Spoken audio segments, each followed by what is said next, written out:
انہوں نے دوسرے حضور صلی اللہ علیہ وسلم صحابہ کو دعائیں سکھاتے بھی تھے، گھر والیوں کو بھی دعائیں سکھاتے تھے. صحابہ کہتے ہیں نبی کریم صلی اللہ علیہ وسلم نے ہمیں دعائیں ایسے سکھائیں جیسے قرآن کی آیتیں سکھائی جاتی. قرآن کی آیت یاد کرائی جاتی تھی پرانے زمانے میں.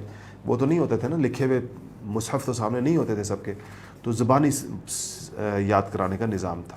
یعنی ایک آیت پڑھی پھر اسے سنی، پھر پڑھی، پھر سنی، پھر پڑھی. اس کو سینہ بسینہ یاد کرنا کہتے ہیں. میرے والد صاحب رحمۃ اللہ علیہ نے پورا قرآن اس طرح یاد کیا تھا. قرآن شریف سامنے نہیں تھا. ایک نابینا حافظ تھے، ان کے استاد تھے، میرے دادا کے شاگرد تھے، اور یہ دو ہی استاد شاگرد چارپائی پر بیٹھے ہوتے تھے. تو ایک آیت وہ پڑھتے تھے استاد، پھر والد صاحب پڑھتے تھے. ہمارے گاؤں زیارت کاکا صاحب میں، تو نوشہرہ کے پاس ہمارا قصبہ ہے، وہاں رہتے تھے اس زمانے میں ہم لوگ. ہمارے بڑے، میں تو ظاہر بات ہے میری پیدائش سے بہت پہلے کی باتیں. تو یہ جو شاگرد تھے ہمارے دادا کے، وہ شاگرد تھے وہ حافظ صاحب.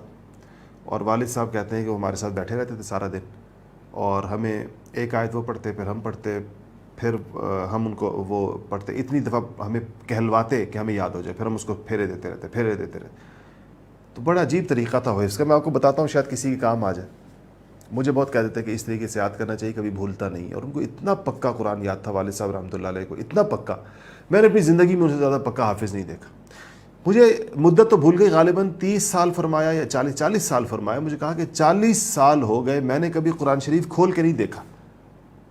کہیں میں ایسے بھولا نہیں کہ مجھے قرآن کھولنے کی ضرورت پیش آئی ہے، یا قرآن کھول کر. وہ فرماتے تھے کہ میں دل چاہتا ہے میں دیکھ کر تلاوت کروں، لیکن مجھے زبان پہ قرآن شریف اتنا چڑھا ہوا ہے اور اتنا زیادہ رواں ہے کہ جب میں دیکھ کے تلاوت کرنا دل چاہتا ہے کہ یہ بھی ایک طریقہ ہے تلاوت کا کہ میں کبھی ایک قرآن شریف دیکھ کر پڑھ لوں یعنی اس کو. تو فرمایا کہ ناظرہ جس طرح کہتے ہیں ہم جس کو، تو کہا کہ میں شروع کرتا ہوں، لیکن میرے زبان پر قرآن شریف اتنا تیز ہے کہ میں اتنا آگے نکل جاتا ہوں پڑھتے پڑھتے. یاد بھی اتنا پختہ تھا کہ پھر میں ڈھونڈتا رہتا ہوں کہ میں کہاں پڑھ رہا تھا. مجھے قرآن شریف میں وہ جگہ نہیں مل رہی ہوتی. پھر اس کے پر آتا ہوں، پھر 1-1.5 منٹ اپنے آپ نظریں جماتا ہوں صفوں پر، پھر آگے نکل جاتا ہوں. تو وہ کہتے تھے کہ ہم نے جو قرآن یاد کیا وہ اس طرح تھا کہ استاد ہمیں آیت بتاتے تھے.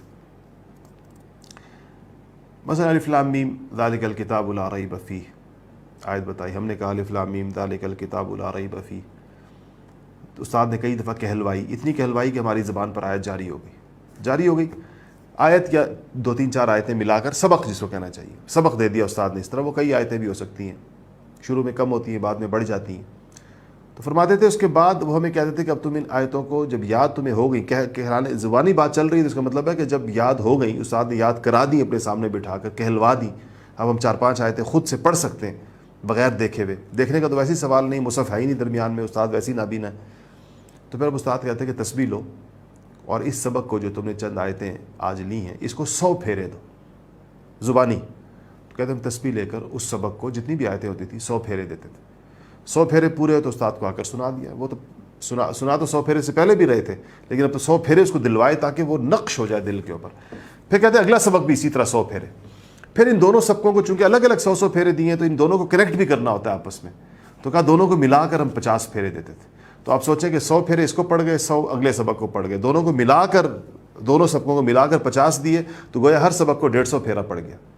اس کے بعد اگلا سبق کو 100 پھیرے دیے، تیسرے سبق کو، چوتھے سبق کو 100 پھیرے دیے، تیسرے اور چوتھے کو ملا کر 50 پھیرے دیے، اور پھر ان چاروں کو ملا کر 25 پھیرے دیے.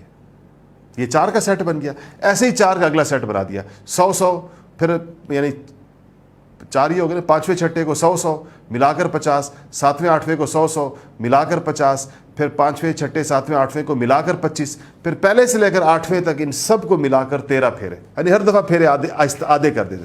تو تقریباً آپ سوچیں 100 50 25 کتنے ہوئے، 175. 175 میں 13 ملا دیں تو 78 اور 88، تقریباً 188 190 پھیرا ایک سبق کو پڑھ جاتا تھا اس طریقے کے ساتھ. یہ قرآن شریف پھر نہیں بھولتا انسان کو.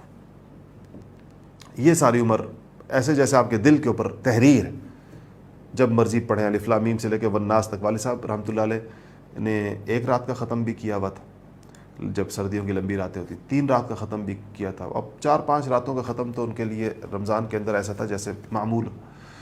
اللہ پاک نے بہت پڑھنے کی توفیق دی تھی. سارا دن ہم دیکھتے تھے کہ حالانکہ بہت اونچے درجے کی کتابیں پڑھاتے تھے اور مختلف مضامین میں PhD کراتے تھے. ان کے پاس تفسیر میں، فقہ میں، حدیث میں، عقیدے میں اتنے بڑے بڑے مضامین میں لوگ، انٹرنیشنل اسلامک یونیورسٹی اسلام آباد میں ان کے پاس PhD کرتے تھے اسٹوڈنٹس. اور لیکن اس کے ساتھ تلاوت. اپنی گاڑی خود ڈرائیو کر کے جاتے تھے یونیورسٹی اور 30-35 منٹ ان کو لگتے تھے یونیورسٹی جانے میں. تو مجھے فرمایا کرتے تھے کہ میں جاتے ہوئے ایک سپارہ پڑھ لیتا ہوں یونیورسٹی جاتے ہوئے, یونیورسٹی سے واپسی پر ایک سپارہ, ڈرائیو کرتے ہوئے. حالانکہ ڈرائیونگ کے ساتھ تلاوت کرنا مشکل ہوتا ہے, اس لیے کہ آپ دیکھ رہے ہیں کہ دائیں بائیں لوگ آ رہے ہیں جا رہے ہیں, بریک لگ رہی ہے, ہارن, یہ وہ. یہ وہی بندہ ڈرائیونگ کے دوران تلاوت کر سکتا ہے جس کو قرآن شریف بہت زیادہ پختہ یاد.